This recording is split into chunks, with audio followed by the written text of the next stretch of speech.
14,200 years ago, someone spent weeks cleaning up after a dying puppy. We know because its teeth kept the record. 3 separate times its growth just stopped cold. At 19 weeks old, at 21, at 23, distemper, the researchers think.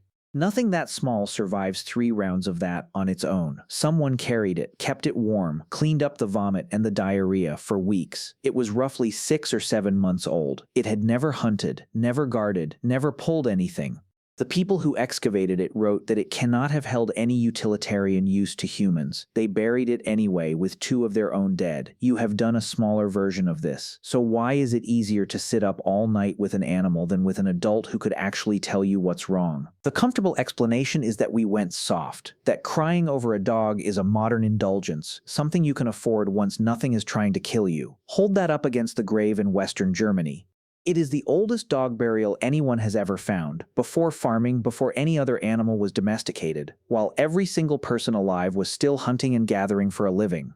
2 people were in that grave, an older man and a woman of about 25, closely related, and laid in with them a puppy that had cost them weeks of round-the-clock care and would never pay a day of it back. Someone had set grave goods around it, a carved sculpture of an animal's head.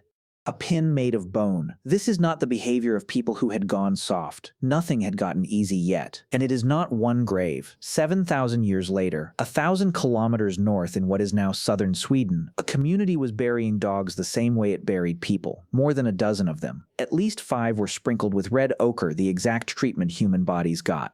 One was laid out with a red deer antler along its spine, a decorated antler hammer at its chest, and flint blades set at its hip, grave goods as elaborate as the ones given to a person. The archaeologist who dug it up didn't reach for a soft word.